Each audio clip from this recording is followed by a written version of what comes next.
کثرت سے درود پڑھنا. رسول اللہ صلی اللہ علیہ وسلم نے فرمایا جمعہ کے دن اور جمعے کی رات کو کثرت سے مجھ پر درود پڑھا کرو. بس جو آدمی مجھ پر ایک دفعہ درود بھیجے گا اللہ اس پر 10 رحمتیں نازل کرے گا. اللہم صلی علی محمد. رسول اللہ صلی اللہ علیہ وسلم نے فرمایا تمہارے افضل دنوں میں سے جمعے کا دن ہے. اسی دن آدم علیہ السلام پیدا کیے گئے, اسی دن ان کی روح قبض کی گئی, اسی دن سور پھونکا جائے گا اور اس دن سب لوگ بے ہوش ہوں گے. اس لیے اس دن مجھ پر کثرت سے درود بھیجا کرو کیونکہ تمہارا درود مجھ پر پیش کیا جاتا ہے. کہتے ہیں لوگوں نے پوچھا یا رسول اللہ ہمارا درود آپ پر کس طرح پیش کیا جائے گا جبکہ آپ کا جسم بوسیدہ ہو چکا ہوگا؟ تو آپ نے فرمایا بے شک اللہ عز و جل نے انبیاء کے جسموں کو زمین پر حرام کر دیا ہے, یعنی فرشتوں کے ذریعے آپ تک درود پہنچایا جاتا ہے. انبیاء کے جسموں کو مٹی نہیں کھاتی, صحیح سلامت ہوتے ہیں ان کے جسم. سورۃ الکہف پڑھنا. نبی صلی اللہ علیہ وسلم نے فرمایا جو شخص جمعہ کے دن سورۃ الکہف پڑھتا ہے تو اس کے لیے دوسرے جمعے تک نور روشن رہتا ہے. غسل کرنا. ہر بالغ پر جمعہ کے لیے جانا ضروری ہے اور ہر وہ شخص جس پر جمعہ کے لیے جانا ضروری ہے اس پر غسل ہے, یعنی اس کو لازمی غسل کرنا چاہیے, اللہ ہی کہ کوئی مجبوری ہو. تو آپ اپنا اسکیڈول اس طرح بنائے نا کہ جیسے اگر آپ ہر روز نہاتے پھر تو کوئی مسئلہ نہیں, لیکن اگر آپ ایک دن چھوڑ کے ایک دن نہاتے ہیں تو آپ پھر اس طرح اسکیڈول کریں کہ جیسے آپ منڈے کو نہائے, پھر وینسڈے کو نہائے, پھر جمعے کو نہائے, پھر آپ سیٹرڈے سنڈے اگر نہیں بھی نہاتے پھر منڈے. تو اس طرح آپ جمعے کو مس نہیں کریں گے. یہ نہیں کہ جمعرات کو نہا کے جمعہ کو چھوڑ دیا یا جمعہ چھوڑ کے ہفتے کو نہائے, ایسا نہیں کرنا چاہیے. علماء نے غسل کے حکم کے بارے میں اختلاف کیا. بعض تو کہتے ہیں یہ واجب ہے, یعنی فرض کے درجے میں ہے, اور جمہور علماء یہ کہتے ہیں کہ مستحب ہے, پسندیدہ ہے, افضل عمل ہے. حدیث میں آتا ہے جس نے جمعے کے دن وضو کیا اس نے اچھا کیا, اور جس نے غسل کیا تو یہ افضل ہے. صفائی میں مبالغہ ہوتی ہے نا, ویکلی صفائی آپ کو کرنی ہوتی ہے, یعنی جیسے ناخن وغیرہ کاٹتے ہیں یا پھر اپنے زائد بال وغیرہ اتارتے ہیں, تو یہ سب چیزیں اگر جمعے کے دن ہو تو زیادہ بہتر ہے.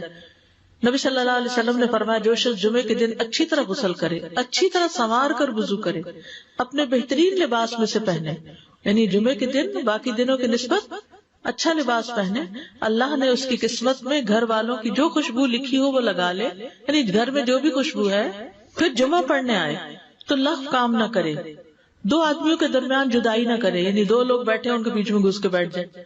اس جمعے اور دوسرے جمعے کے درمیان کے پورے ہفتے کے گناہ معاف کر دیے جاتے ہیں. پھر مسواک کرنا. جمعے کی سنتیں بتاتے ہوئے آپ نے فرمایا اور تم پر مسواک کرنا لازم ہے. اچھا لباس پہننا. نبی صلی اللہ علیہ وسلم نے فرمایا اگر ممکن ہو تو جمعہ کے لیے اپنے کام کاج کے کپڑوں کے علاوہ 2 کپڑے اور بنا رکھنے میں کیا حرج ہے. اسپیشل ڈریس رکھے جو جمعے کوئی پہن لے. خوشبو لگانا, یعنی خوشبو لگائے, حدیث میں آتا ہے چاہے وہ عورت کی خوشبو سے ہو, یعنی آپ کی اپنی نہیں, بیوی کی خوشبو پڑی ہو وہی لگا لو, لیکن لگاؤ. تیل لگانا. جو شخص جمعہ کے دن غسل کرے اور جس قدر ممکن ہو پاکیزگی حاصل کرے اور اپنے تیل میں سے تیل لگائے یا اپنے گھر کی خوشبو میں سے خوشبو لگائے, پھر نکلے کہ 2 آدمیوں کے درمیان تفریق نہ کرے, جتنی مقدرہ نماز پڑھ لے, اور جب امام بات کرے تو خاموش رہے. اس جمعے سے لے کر دوسرے جمعے تک اس کے گناہ بخش دیے جاتے ہیں. جمعہ کا وقت. سورج ڈھلتے ہی جمعہ پڑھنا. سورج ڈھلتے ہی جمعہ پڑھنا. اول وقت جمعہ پڑھنا, بہت لیٹ نہیں کرنا چاہیے. ایاس بن سلمہ بن عقبہ اپنے والد سے روایت کرتے ہیں, انہوں نے کہا کہ ہم رسول اللہ صلی اللہ علیہ وسلم کے ساتھ جمعے کی نماز پڑھ کر واپس لوٹتے تھے تو دیواروں کا سایہ اتنا نہیں ہوتا تھا کہ ان سے اپنے آپ کو سایہ مہیا کیا جا سکے, یعنی ابھی سورج بہت تھوڑا ڈھلا ہوتا تھا. ہاں گرمی کی شدت میں تاخیر کی اجازت ہے. مسجد میں داخلہ. مسجد کی طرف جلدی نکلنا. تحیت المسجد ادا کرنا. عمر بن دینار کہتے ہیں انہوں نے جابر رضی اللہ عنہ کو کہتے ہوئے سنا کہ ایک شخص جمعہ کے دن مسجد میں داخل ہوا اس حال میں کہ نبی صلی اللہ علیہ وسلم خطبہ دے رہے تھے. تو آپ نے فرمایا کیا تم نے نماز پڑھی؟ اس نے کہا نہیں. تو آپ نے فرمایا کھڑے ہو 2 رکعتیں پڑھو. اب یہ بڑا اہم مسئلہ ہے, مسجد میں داخل ہو چاہے خطبہ ہو رہا ہو 2 رکعت پڑھے بغیر نہ بیٹھو, ٹھیک ہے.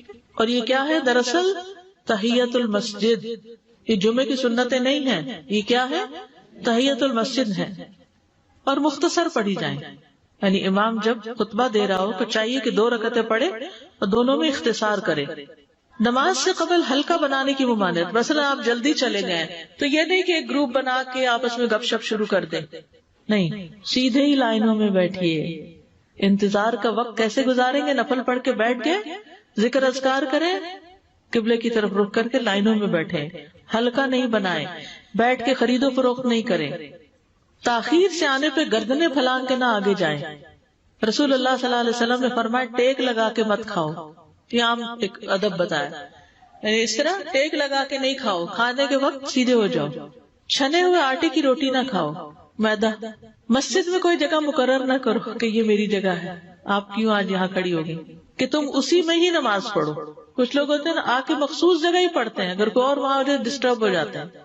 اور جمعہ کے دن لوگوں کی گردنیں نہ پھلانگو، ورنہ اللہ تمہیں قیامت کے دن لوگوں کے لیے پل بنا دے گا۔ کیونکہ بہت اذیت کی بات ہے نا، بیٹھے ہیں لوگ باقاعدہ بعض اوقات کندھوں پہ ہاتھ رکھ کے اس کو تنگ کر اس کو تنگ کر، تو یہ نہیں کرنا چاہیے۔ اگر آپ کو اٹھنا بھی پڑ گیا بیچ میں تو واپسی پہ پیچھے کھڑے ہو جائیے، اگلی لائن مل جائے گی۔ جی یہ تو بہت ضروری بات آپ نے کی کہ جب لوگ مسجد آئے تو پہلی صف میں بیٹھے، یعنی پہلی چھوڑ کے آخری میں بیٹھ جائیں اور پھر لوگ ان کی گردنیں پلانگتے رہیں، دوسروں کے لیے فتنہ بننا۔ جابر بن عبداللہ رضی اللہ عنہ سے روایت ہے کہ جمعے کے دن رسول اللہ صلی اللہ علیہ وسلم خطبہ ارشاد فرما رہے تھے کہ ایک آدمی مسجد میں داخل ہوا، وہ قریب آ کر بیٹھنے کے لیے لوگوں کے اوپر سے گزرنے لگا۔ رسول اللہ صلی اللہ علیہ وسلم نے فرمایا بیٹھ جاؤ، تحقیق تم نے لوگوں کو تکلیف پہنچائی اور دیر سے آئے۔ یہ عربی کے الفاظ بڑے خوبصورت ہیں، اجلس فقد آذیت و آنیت، کتنی جامع زبان ہے یہ، اجلس فقط آذیت، تو نے اذیت دی، و آنیت، اور دیر سے آئے۔ تو اس سے منع کیا گیا، کسی کو اس کی جگہ سے نہ اٹھانا۔ جابر رضی اللہ عنہ نبی صلی اللہ علیہ وسلم سے روایت کرتے ہیں، آپ نے فرمایا تم میں سے کوئی شخص جمعہ کے دن اپنے بھائی کو کھڑا نہ کرے کہ پھر دوسری طرف سے آ کر اس کی جگہ پہ خود بیٹھ جائے، بلکہ جو آئے وہ کہے جگہ کشادہ کرو، ہمارے لیے بھی جگہ بناؤ، یہ کہے۔ خطبہ جمعہ اور اس کے آداب۔ خطبہ جمعہ کی اہمیت، جب اذان ہو جائے تو کیا کرے انسان؟ مسجد کی طرف دوڑ پڑے۔ تو مسجد میں جماعت تو نہیں ہو رہی ہوگی، پہلے کیا ہو رہا ہوگا؟ خطبہ ہو رہا ہوگا۔ امام کے خطبے سے پہلے سلام کرنا، نبی صلی اللہ علیہ وسلم جب ممبر پر چڑھتے تو حاضرین کو السلام علیکم کہتے۔ امام کا کھڑے ہو کر خطبہ دینا، رسول اللہ صلی اللہ علیہ وسلم کھڑے ہو کر خطبہ دیتے، پھر بیٹھ جاتے، پھر کھڑے ہوتے اور کھڑے ہو کر خطبہ دیتے، یعنی بیچ میں تھوڑا سا بیٹھ بھی جاتے تھے۔ جس نے تمہیں یہ خبر دی کہ آپ بیٹھ کر خطبہ دیتے تھے تو تحقیق اس نے جھوٹ بولا، بس یقیناً اللہ کی قسم میں نے آپ کے ساتھ 2000 سے زائد نمازیں پڑھی ہیں، یعنی جن میں بہت سے جمعے بھی آئے ہیں، تو ایسا کچھ نہیں۔ امام کو 2 خطبے دینا، یعنی کھڑے تھے پہلے، پھر ذرا بیٹھ گئے، پھر دوسری دفعہ اٹھے، تو یہ 2 خطبے ہو گئے۔ مختصر خطبہ دینا، آپ کے خطبات چند کلمات ہوا کرتے تھے، بہت لمبی تقریریں نہیں، آپ کا خطبہ درمیانہ ہوتا تھا۔ نبی صلی اللہ علیہ وسلم نے فرمایا آدمی کا نماز کو لمبا کرنا اور خطبے کو مختصر کرنا اس کی سمجھداری کی علامت ہے۔ بس نماز لمبی کرو، خطبہ مختصر کرو، کیونکہ بعض بیان جادو جیسا اثر رکھتے ہیں، یعنی تھوڑے بھی بات کرو گے تو دل میں چلی جائے گی۔ نماز پہ زیادہ توجہ۔ نبی صلی اللہ علیہ وسلم کا خطبے میں سورۃ قاف پڑھنا، حارثہ بن نعمان کی بیٹی سے روایت ہے، کہتی ہے کہ میں نے سورۃ قاف رسول اللہ صلی اللہ علیہ وسلم سے سن کر حفظ کر لی۔ آپ ہر جمعے کو خطبے میں پڑھا کرتے تھے۔ سامعین کا امام کی طرف رخ کرنا، یعنی جمعے کے دن یہ نہیں کہ آپ کرسی لگا کے کسی اور طرف منہ کر کے بیٹھ جائیں اور جب جماعت ہو تو پھر صف میں کھڑے، نہیں، آپ صف میں بیٹھے ہو، کس طرف وہ ہو؟ قبلہ رخ ہو، امام سامنے ہی ہوگا نا قبلے کی طرف۔ ایک صحابی کہتے کہ جب آپ ممبر پہ چڑھتے تو ہم اپنے چہروں کے ساتھ آپ کی طرف متوجہ ہوتے، ادھر ادھر نہیں دیکھتے تھے خطبے کے دوران۔ امام کے قریب بیٹھنا، اللہ کے نبی صلی اللہ علیہ وسلم نے فرمایا ذکر میں حاضر ہوا کرو، یعنی خطبہ میں، اور امام کے قریب بیٹھا کرو، بے شک آدمی دور ہوتا رہتا ہے حتیٰ کہ وہ جنت میں بھی پیچھے ہی ہوگا اگرچہ وہ اس میں داخل بھی ہو جائے۔ تاخیر کی اتنی مذمت ہے۔ خاموشی سے خطبہ سننا، یعنی بات نہیں کرنی چاہیے، کوئی اہم بات بھی نہیں پوچھنی چاہیے۔ ابن مسعود سے روایت ہے کہ انہوں نے ابی ابن کعب سے قرآن کی کسی آیت کے بارے میں سوال کیا جبکہ اللہ کے نبی خطبہ دے رہے تھے، تو انہوں نے اعراض کیا اور کوئی جواب نہ دیا۔ پھر جب آپ نے نماز پڑھائی تو ابی کہنے لگے تمہارا جمعہ ہی نہیں ہوا۔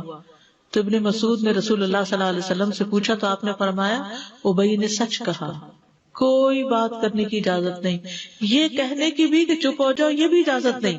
عبداللہ بن مسعود کہتے کہ جب امام جمعہ کے لیے آ گیا پھر تمہارا اپنے ساتھی سے یہ کہنا کہ خاموش رہو لغویت کے لیے کافی ہے، یہ بھی لغو بات ہے۔ کوئی لغو حرکت نہ کرنا، کنکریوں سے نہ کھیلنا، فون سے نہیں کھیلنا، میسجز چیک نہیں کرنا، انگلیوں میں انگلیاں ڈال کے پٹاخے نہیں بجانا، گوٹ مار کے نہیں بیٹھنا. گوٹ مار کے کیسے بیٹھتے ہیں؟ گھٹنے اوپر کر کے اور یوں ایسے گھٹنوں کے گرد ہاتھ ڈال کے. کئی دفعہ ایسے نظر آتا ہے کہ خطبے میں لوگ اس طرح بیٹھے ہوتے ہیں کیونکہ پتہ نہیں ہے. یعنی آپ چوکڑی مار سکتے ہیں. آپ سب سے افضل پوزیشن تو یہ ہے کہ جیسے نماز کے اتحیات میں ہم بیٹھتے ہیں، لیکن کچھ لوگ اس طرح بیٹھ نہیں سکتے، چلے کرسی میں بیٹھ جائیں. اگر کرسی نہیں ہے، نیچے بیٹھے ہیں تو چوکڑی مار کے بیٹھ جائیں، مگر ٹانگیں اس طرح پیٹ کے ساتھ لگا کے گھٹنوں پہ ہاتھ کو بل دے کے اس طرح نہیں بیٹھے. اگر مجبوری ہے تو وہ اور بات ہے، لیکن یہ کہ بلا وجہ نہیں کرنا چاہیے کیونکہ ادب کے خلاف ہے. اونگ آنے پر جگہ بدلنا. نبی صلی اللہ علیہ وسلم نے فرمایا اگر جمعہ کے دن کسی کو مسجد میں اونگ آنے لگے تو اپنی اس جگہ کو دوسری جگہ سے بدل لے. کہ بعض اوقات ایسا ہوتا ہے نا، خطبے کے وقت بڑی سکینت ہوتی ہے اور آخری خطبہ تو آپ نیند میں ہی سنتے ہیں. نماز جمعہ کی رکعت 2 رکعت ہے فرض بس. جمعہ کی نماز 2 رکعتیں ہیں اور ان دونوں میں قرات ہوتی ہے. نبی صلی اللہ علیہ وسلم جمعے میں سبح اسم ربک الاعلی اور هل اتاک حدیث الغاشیہ پڑھتے. کبھی جمعہ اور عید کٹھے ہو جاتے تب بھی دونوں نمازوں میں یہی صورت پڑھتے تھے. ٹھیک ہے. اسی طرح صبح کی نماز میں جمعے کے دن الف لام میم التنزیل اور هل اتى علی الانسان کی قرات کرتے اور نماز جمعہ میں سورۃ الجمعہ اور منافقین کی تلاوت کرتے. یعنی یہ بھی ملتا ہے. فرض کے بعد 2 رکعت پڑھنا. عبداللہ بن عمر سے روایت ہے انہوں نے رسول اللہ صلی اللہ علیہ وسلم کی نفل نماز کو بیان کیا اور کہا کہ آپ جمعے کے بعد کوئی نفل نماز نہیں پڑھتے تھے حتیٰ کہ واپس تشریف لے جاتے، پھر اپنے گھر میں 2 رکعت پڑھتے تھے. اب جو لوگ گھر نہیں جاتے تو پھر وہیں پر وہ پڑھ لیتے ہیں، ورنہ آپ صلی اللہ علیہ وسلم اپنی سنتیں وغیرہ گھر میں پڑھتے تھے. اور اسی طرح 4 بھی پڑھی جا سکتی، 2 بھی ہیں 4 بھی ہیں. آپ صلی اللہ علیہ وسلم نے فرمایا جب تم میں سے کوئی جمعہ پڑھ چکے تو اس کے بعد 4 رکعتیں پڑھے. یہ آپ کا حکم ہے. تو جب آپ کا 2 چیزیں ہوتی ہیں سمجھنے کے لیے، ایک آپ کا فعل ہوتا ہے اور ایک آپ کا حکم ہوتا ہے. تو ہمارے لیے کیا ہے؟ جو آپ کا حکم ہو.